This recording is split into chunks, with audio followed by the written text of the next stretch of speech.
Welcome to Voices of the Community, your source for in-depth discussions on critical issues facing Northern California. Today's episode is part of our continuing special series focused on the resurgence of the arts and culture sector post-COVID-19. Our journey begins with a reflection on the recent State of the Arts Summit, a collaborative effort with Arts for a Better Bay Area. Among the breakout sessions, one topic resonated deeply: affordable housing for our creative workforce. Feedback poured in from summit attendees expressing a desire for more time to explore this pressing issue. In response, we've crafted 3 follow-up episodes, each delving into key discussions from the summit. Welcome to the third and concluding episode of our special series on affordable housing for the creative workforce, co-produced with Arts for a Better Bay Area as part of the State of the Arts Summit. Today, we delve into an innovative topic from the ABBA Summit, a pilot program adopting the real estate trust model. This real estate model allows artist property owners to ensure their estates remain within the artistic community after their passing. Joining us is Meg Shiffler, Director of the Artist-Based Trust, who previously enlightened us at the ABBA Summit's breakout session on affordable housing and real estate. Meg returns to shed light on the inception of the Artist-Based Trust, its mechanisms for assisting property owners in preserving their artistic legacy, and how artists and creative professionals can engage with the trust to prepare for property acquisition. You're tuned into Voices of the Community, where every voice is significant and dialogue sparks transformation. I'm joined remotely by the Director of the Artist-Based Trust, Meg Shiffler. Welcome back to Voices of the Community, Meg. Thank you, George. Nice to be here. So, Meg, we wanted to thank you again for both helping us coordinate and participating in our breakout panel discussion on the development of affordable housing for our creative workforce as part of the Arts for a Better Bay Area State of the Arts Summit back on June 28th, 23. Doesn't seem that long ago, but it is, of course. So, given the complexity of housing and all the great work that you, Katheryn, and Ian are doing to provide housing through the new Artist-Based Trust, we wanted to have you share in more detail about the Artist-Based Trust's work. So, with that said, Meg, tell us more about a little bit of background on the Artist-Based Trust and why Northern California Land Trust created it along with Katheryn and Ian. No problem. So Artist-Based Trust is the first community land trust in the nation devoted solely and entirely to artists. And so what we're going to do is create a portfolio of individual family homes, multi-unit housing, live-work studios, and creative space in the broader Bay Area for low-income artists to occupy. The interesting thing about a land trust is that it's a split title. So when we acquire these properties, we'll split the title, and the land trust will own the land forever. And then we'll either sell or lease the housing or creative space on top of it to artists. And then it comes back to the trust when there's a turnover of the tenants or owners again. So this is actually building a portfolio of properties in the Bay that will be devoted to artists forever. And Artist-Based Trust is the steward of these properties for the community. I know that's a lot. I know it's a little confusing. But, in the end, what it means is that there will be low-income housing and workspace for artists in the Bay, not just for a one-time turnover, but for generations to come.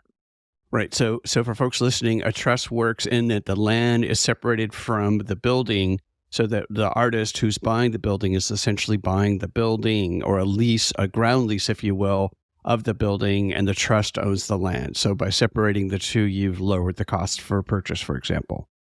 Correct. Yep.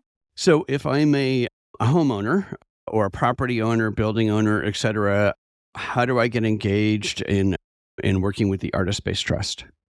There are a couple ways. As a property owner, you could consider in your estate planning a bequest. And so you're thinking about what happens to your property after you leave. Maybe you didn't have children, or maybe your children are just fine and you'd like to have your property occupied by artists forever. Knowing that artists are generally part of an income bracket here in the Bay Area that is priced out of building equity, is priced out of secure housing. And the fastest way we can get more productivity and more art in our community is to look after the health and well-being of our artists. So you might consider donating your property or bequeathing it to us in your will. The other is, let's say you're moving out of the Bay Area and you're not ready to estate plan, you're just relocating. How about your house or maybe a rental property that you own? How about coming to us and see if we can do a low-cost purchase from you? And then you take the rest of the value of your property as a big fat nonprofit donation that you can amortize for years to come. So there are multiple ways that you can become engaged. You can also just donate through our website for your end of the year charitable giving. And the website is artistspacetrust.org. And so are there, I know from our panel discussion that you had people already approaching you. Does the Artist Space Trust team, so if I'm an owner, I don't necessarily have an accountant or a lawyer or somebody to work with, is there a team, that the Northern California Land Trust has worked with over the decades and that now is part of the Artist Space Trust? Is there a team that's available for a property owner to work with to try to figure out, do I take a bigger tax advantage? Do I take money, et cetera? We definitely have folks that we can point you toward, but for legal reasons, we can't be that advisor or accountant. And so you have to figure out what's best for your family and for your personal needs and for the future of the property. But we certainly have artist-sensitive, estate planner lawyers. We have property lawyers. We have accountants that we can recommend. And so there are definitely, I think it's hard. I think if you are an artist, that you may not have those people in your back pocket. And you may be recommended to people that are not sensitive to the particularities of being an artist, who have a particular kind of income or use their property in a particular kind of way. You have a big ceramic studio in your backyard. You have other types of outbuildings maybe on your property that are used for performance or for production of some kind. That's a little bit different than just saying you have a garage. And so thinking about the value of it for the community, and having a sensitive team around you is part of what we're trying to develop also. But for legal reasons, we can't be the one advising you on your estate planning. We can give you the option of this and tell you what that option entails. But you're going to have to go out and figure that out and then come to us if this is the best option for you. And so you have resources you could at least direct people to. So yeah. We're building a little team of people that we have in. A little ecosystem to help in the transaction. So is there a profile? I know from the panel discussion, you had people approaching you, from, basically all over and had different types of property, but is there a type of property that the Artist Space Trust is looking for, or you're just going to open the doors and say, hey, folks, if you have property, come and talk to us and let's figure out if we can do something?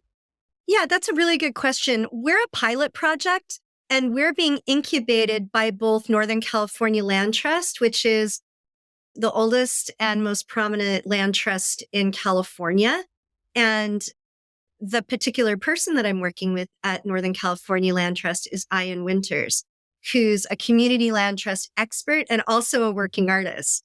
And he actually thought of the idea for Artist Space Trust along with Katheryn Reisner, who has just stepped down as executive consultant of Vital Arts, which is a nonprofit organization concerned with the safety and well-being of artists post-ghost ship fire. It was started by the parents of a victim in the fire who, this is a group that's deeply invested in the safety and well-being of artists. And so with these two organizations mentoring and supporting the growth and development of Artist Space Trust, we're in very good hands. Back to your question, the way that we'll build our property portfolio is two ways initially. One is to help artists, especially elder artists and individuals, estate planning, to help them with this bequest process, with leaving your home and your will to the Artist Space Trust. This is a low-cost way for us to begin to build our portfolio and actually really care and support, as in be part of the aging in place team for the artists that actually live in the properties that they're donating. It's a beautiful, beautiful thing. And then while we're doing that, we're actually building an acquisition and renovation fund that will allow us to go in and start having conversations about existing live work studios or studio spaces or small performance spaces. But we're not there yet. So I get emails every day from people saying, my studio building is being lost to the marketplace. We're being evicted from our performance space, or our little gallery has been in a space in Chinatown for 10 years, and all of a sudden the owner wants to sell. As compassionate as I am to that, and as I can point you to other resources that might be advantageous, Artist Space Trust is not going to be prepared to actually enter into purchasing until we build our support, our financial support to allow us to do that, which will probably take a couple more years. So we're at the table in these conversations about the preservation of space, but we're not quite ready. So we're working on straight donations and bequests first, and then purchases will come in a couple of years. Wonderful. Okay, so we've talked about property owners who are interested in working with Artist Space Trust for their property. Let's turn to artists themselves. So if I'm an artist and I'm watching or listening to the show, how do I get engaged with the Artist Space Trust and get myself prepared, if you will, to purchase a property or part of a property? I think the best way is to follow us on social media, because the opportunities that will come up to be able to purchase or lease property from us in the future is really on an unpredictable timeline right at the moment, because we're building a portfolio of bequests. So our real concern is working with the elder artists and individuals that are donating their properties to make sure that they have a quality, a quality existence until they pass, and be part of their support team. So I can't tell you when those bequeathed properties are going to become available, but we certainly will announce it broadly when that happens. And then rental properties probably won't come into play for another 2-3 years, I would say. So hold tight. Artist Space Trust is actually not about a volume of artists, serving a volume of artists immediately. It's the long game of removing properties from the marketplace and dedicating them to artists forever. So we're talking about fewer properties, but we're talking about generation after generation. So as an artist, you need to know that to qualify for purchase or rental of our properties, you need to be 80% or below the average medium income for the Bay Area. And you can Google Bay Area 80% AMI. And that's going to be the first thing that tells you if you're going to be even qualified to apply for these properties. And over the next couple of years, we're going to be working with an advisory committee from the community, and we'll hold listening sessions and community sessions to hear feedback about our selection processes and about communities in great need, about how artists are being displaced, and our mechanism and other mechanisms to stay. We'll probably do workshops in estate planning. We'll probably do workshops in how to apply for affordable housing. So keep your eye on our social media. That's LinkedIn and Instagram and Facebook for now. Welcome back to Voices of the Community, where we delve into critical issues facing Northern California communities. Voices of the Community is made possible by generous support from the Zellerbach Family Foundation, dedicated to ensuring vibrant work is created, new voices celebrated, and diverse communities have opportunities to thrive. Learn more at zff.org. We're also supported by the Peaceful World Foundation, fostering a culture of global peace through hosted conversations and education. Discover more at peacefulworldfoundation.org. Before we return to our insightful discussion with Meg Shiffler on the Artist Space Trust, let's delve into some compelling excerpts from our exclusive one-on-one interviews at the ABBA Summit. Our dedicated roving reporters, Isa Nakazawa and Eric Estrada, captured the voices of influential attendees. Today, we spotlight two pivotal figures from the summit. First up, we have Katheryn Reisner, a name Meg mentioned earlier. Katheryn is the visionary founder of both Vital Arts and the Artist Space Trust. Let's listen to her perspective and delve into the roots of these transformative initiatives.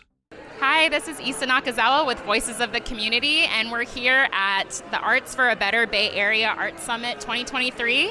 Can you just tell us a little bit about who you are, your name, if you represent an organization or if you just represent yourself?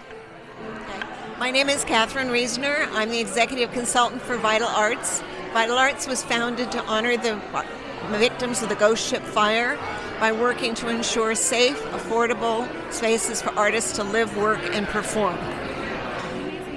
Thank you, Katheryn. Can you tell us a little bit, if at all, the pandemic has affected your practice or the work that you do, and if so, how? It didn't affect the work in many ways. It just accelerated the need because it made it so much harder. We shifted into high gear immediately after the pandemic started, working with 13 housing justice organizations on emergency rental relief. So we weren't as focused on legalizing buildings as we were on trying to keep artists in their homes.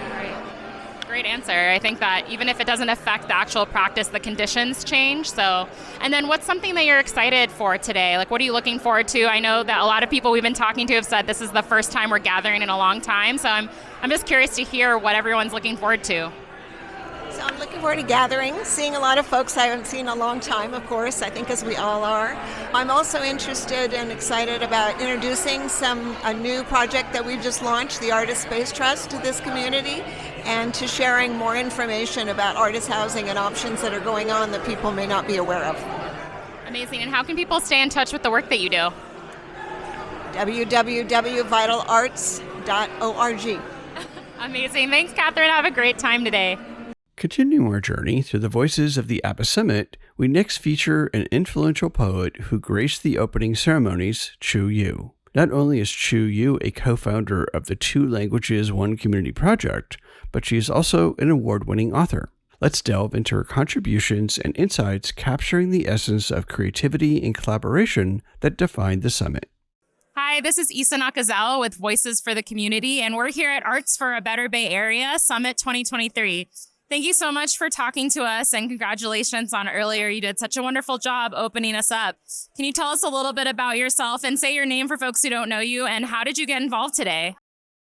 Thank you. My name is Chun Yu.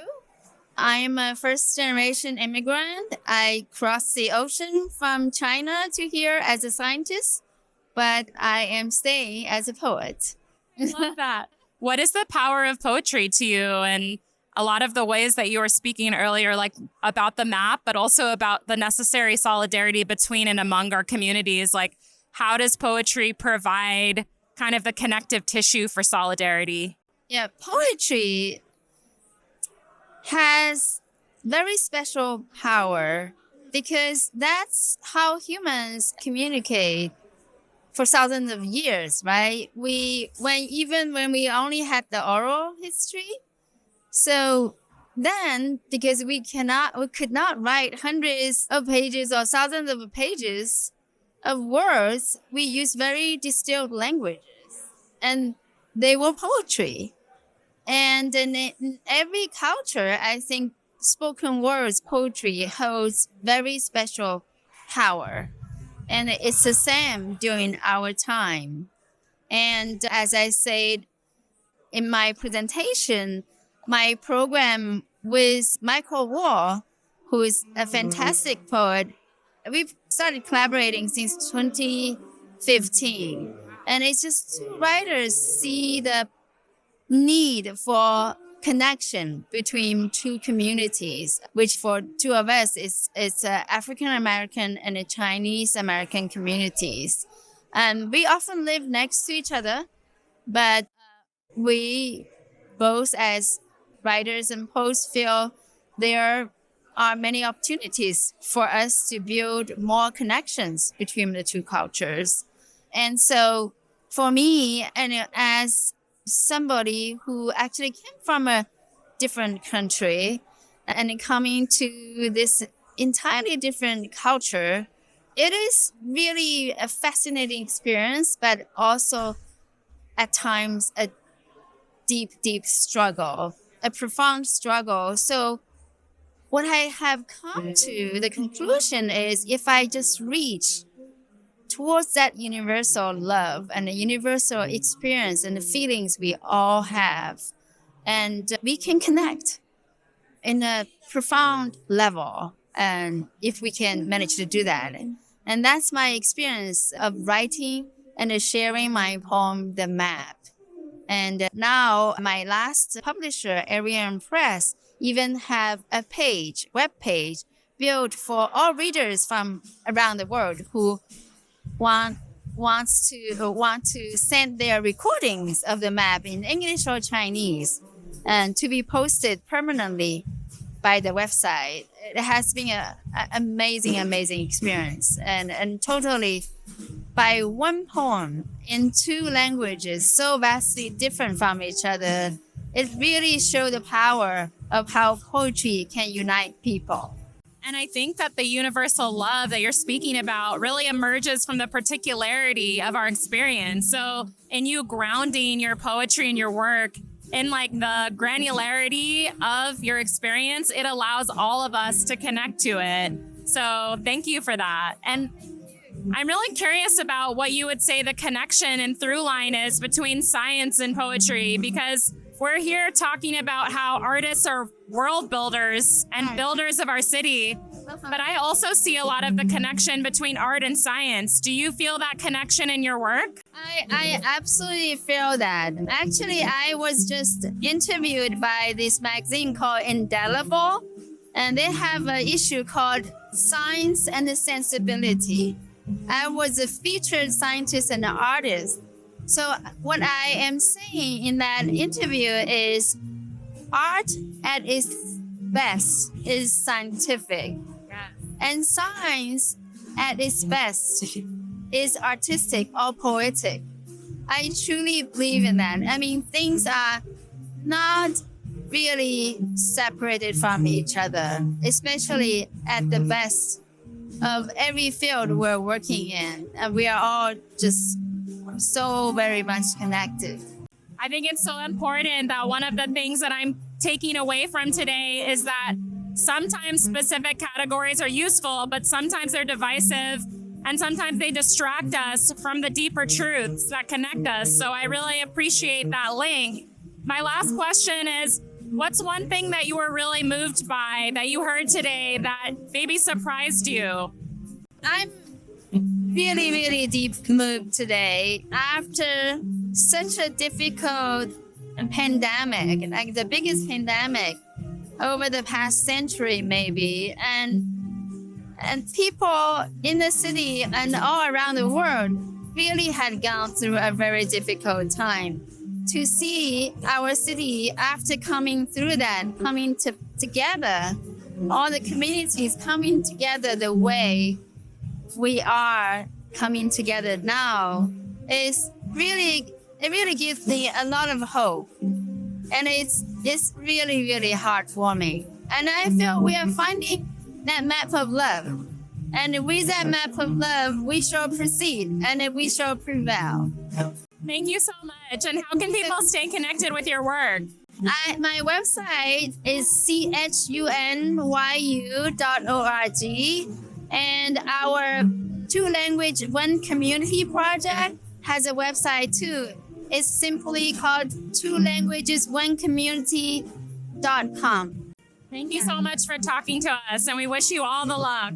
Let's rejoin our discussion with Meg Shiffler, the director of the Artist Space Trust, and dig into the second half of our discussion about how artists and our creative workforce can get engaged with the Artist Space Trust along with their work on housing policy. Great, because I know through the Northern California Land Trust, there's like home buyer programs, to help people get qualified. So I imagine using the ecosystem that Ian and the whole team has built over the decade, The Northern California Land Trust has worked mainly in the East Bay, and I know Katheryn, before she, segued out of, Vital Arts, she was working with the city of Berkeley, for example, in their housing element. So is the Artist-Based Trust working closely with any jurisdictions, in the area as well? Because it's a wonderful model that's kind of been out there, usually for housing, not necessarily totally focused on our creative workforce. Our policy work is really going to be in partnership with our housing work. This is about housing justice. This is about looking at populations that have been redlined out, of building equity over generations.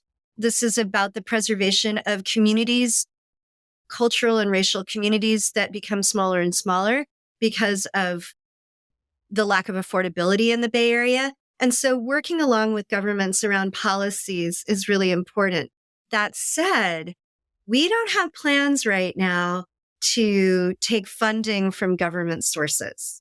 We would really like to keep our funding sources from individuals and foundations that really believe in this. That keeps us clear from the whims of government in terms of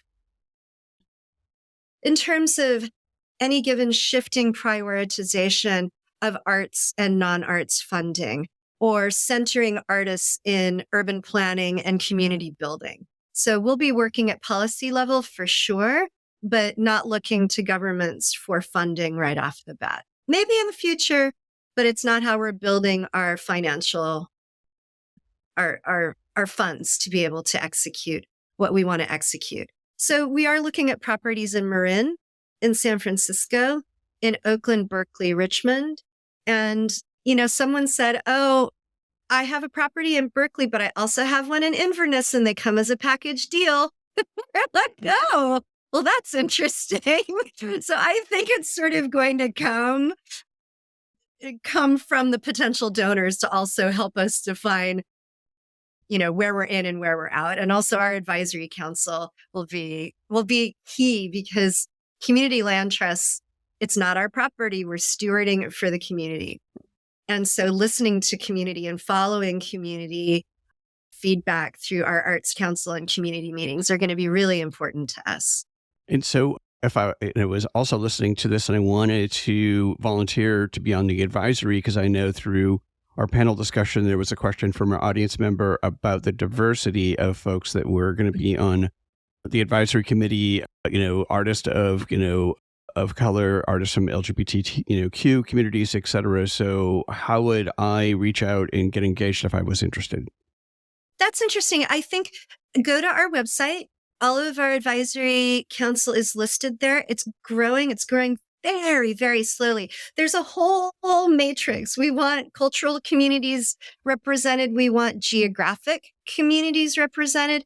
We want arts genres represented. So, currently we're looking for a variety of media that's not represented on our committee, but also age range, also network and community. So I think expressing your interest is great, but I think it's a complicated matrix to build this small group of people that have touch points in all the directions that we need to be in this core group. But I imagine that there will be, and as time goes on, representatives of a variety of neighborhoods, representative of a variety of cultural communities in a broader sense than just these core individuals working on sort of mission, vision, values, and selection processes and things like that. So we're growing. It's just me, and we just put in an offer to a part-time person. So give us some time. Give us some time to build the broader support system around Artist-Based Trust. And for now, we've got Northern California Land Trust and Vital Arts and their boards and their networks. And also as an individual, I bring 17 years of experience with the San Francisco Arts Commission. So with government and really diverse communities of artists. And each person that comes in will bring their own network as well. Which is the wonderful part of it, right? I mean, it's grassroots and community-based. Circling back to funding, so philanthropy, not necessarily government, so much of affordable housing, as is being funded through, basically the banks in in each community get, credits from the Treasury Department for, redevelopment, usually through housing. So, is the plan to work with, large banks to utilize some of that funding to help fill the pool? I don't see that clearly right at the moment. And also the foundations and funders of low-income housing projects and other community land trusts have not come into frame for us yet because we're specializing. And so all of our funding right now is coming from foundations and individuals that have traditionally funded the arts. And the beautiful thing that's happening is that a lot of foundations that only used to, that only fund or only have funded production and presentation costs are right now post-pandemic thinking about the long-term holistic well-being of artists. And this is where we come in. Artist Space Trust is coming in at the very beginning of many foundations shifting their focus within how they fund artists and fund the arts. Because we know now that in San Francisco, in New York, in Seattle, I was just there, if you can't afford to live there, you can't afford to manifest your project there. And how much of your artist fee from that project is going straight into paying your rent? It's not even paying for the materials that you've used to complete the commission or the project. And so in a crisis, which is what we're having right now post-pandemic, a lot of those emergency funds have dried up that foundations set aside because production wasn't happening. Now they're back to funding production. But in their minds, they're reevaluating their commitment to the arts and to individual artists and what that means and how important that is. So we're very happy to be at the forefront of those conversations with small family foundations all the way up to the larger foundations. And then, our seed money comes from the Hewlett Foundation, which has always funded social well-being projects, community building projects, and the arts are part of that. And San Francisco Foundation similarly. We also have funding from the Hellman Foundation. The Hellman Family Foundation supports Hardly Strictly Bluegrass. And they know that the musicians that they're working with can't afford to live here anymore, right? And they're like, we want to take care of individual artists more than just by producing Hardly Strictly Bluegrass.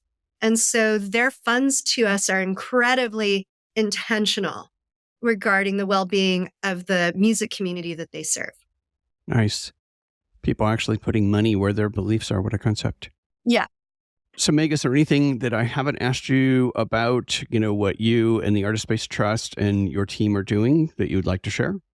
No, I think it's just a reiteration of, we know there's a crisis. Please reach out. If you're an individual artist, losing your home, losing your workspace, we have resources to point you to. We simply don't have properties yet. So know that there will be a compassionate response to this, and know that Artist Space Trust is part of a network of many people working on this crisis right now. But we need time. We need time to build this model. We need time to build this portfolio. And we're really looking forward to serving the elder artists that are donating their properties. And the first donors of properties are artists. But we will take a property from anyone.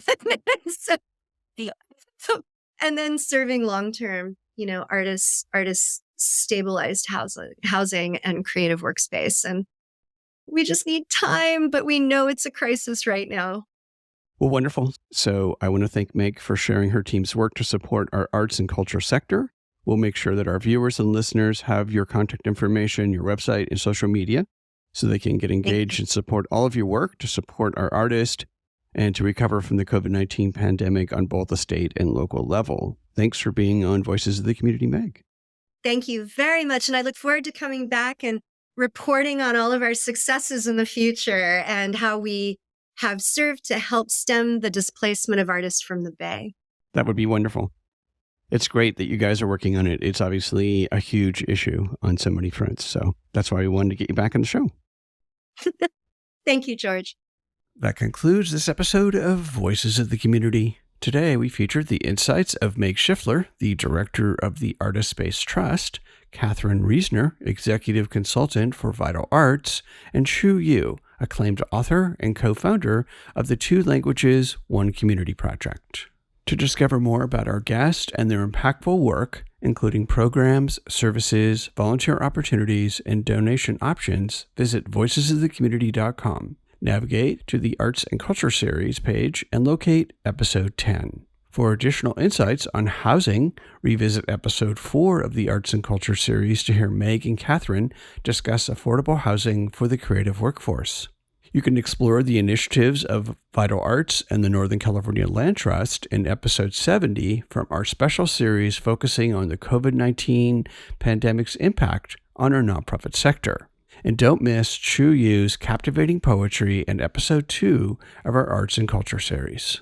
Wrapping up our enlightening series with Arts for a Better Bay Area as part of the State of the Arts Summit, we've delved into the profound influence of arts and culture on our economy, the many issues of affordable housing and sustainable funding for our arts and culture sector, as well as the community coming together to change our local and national narrative from the doom loop to a joy loop. Now we are broadening our view to a statewide perspective. Get ready for our upcoming series launching in May in partnership with Californians for the Arts. This new venture will highlight insights from their annual California Arts and Culture Summit, featuring national and statewide thought leaders exploring the creative workforce, the transformative power of art on our health, and the economic contributions of our creative industries. While you're on our website, take a moment to explore the wealth of content available. You can watch or listen to the full episodes and one-on-one interviews from our Arts and Culture series. And don't forget to sign up for our newsletter to stay informed about upcoming shows and special features. After immersing yourself in these captivating stories, we encourage you to consider making a donation and volunteering to support our vibrant arts and culture organizations, as well as our dedicated arts and culture workforce. Today's episode was made possible through a special co-production partnership with Arts for a Better Bay Area for their State of the Arts Summit on June 28, 2023. We extend our heartfelt thanks to our incredible technical crew, including the audio and video wizard and our associate producer, Eric Estrada. Additionally, we'd like to express our gratitude to our esteemed co-production partner, Bayback Media, and their dedicated staff, Paula Argoni, Andy Konami, Isa Nakazawa, and Javon Giles. And let's not forget the graphics magic skillfully crafted by Casey Nance from Citron Studios. We extend our sincere gratitude to our valued broadcast partners who help bring Voices of the Community to the airwaves. Thank you to KSFP LP-FM, broadcasting on 102.5 FM in San Francisco, and KPCA LP-FM, airing on 103.3 FM in Petaluma. We're also grateful for the support of Petaluma Community Access TV and Bayback Media's SF Commons Public Access TV channels 29 and 76. Their partnership ensures that our discussions reach a wider audience, sparking meaningful conversations and fostering community engagement. Thank you for your continued support and commitment to amplifying diverse voices and perspectives. Voices of the Community is made possible by generous support from the Zellerbach Family Foundation, dedicated to ensuring vibrant work is created, new voices celebrated, and diverse communities have opportunities to thrive. Learn more at zff.org. We're also supported by the Peaceful World Foundation, fostering a culture of global peace through hosted conversations and education. Discover more at peacefulworldfoundation.org. Take us along on your next walk, workout, or drive by subscribing to Voices of the Community on Apple Podcast, Spotify, and Google Podcast, or wherever you get your podcast. And if you've been enjoying the show, please take a moment to leave us a rating and review on the podcast platform of your choice. Your feedback helps us improve and reach more listeners. To watch past and future episodes of Voices of the Community, subscribe to our YouTube channel. Simply visit youtube.com and search for Geo Coster. We value your input and ideas. Reach out to us by sending an email to george@georgecoster.com. We would love to hear from you. I'm George Coster from San Francisco, and on behalf of our entire team, thank you for joining us on this journey of exploration and dialogue. Until next time, remember, your voice matters.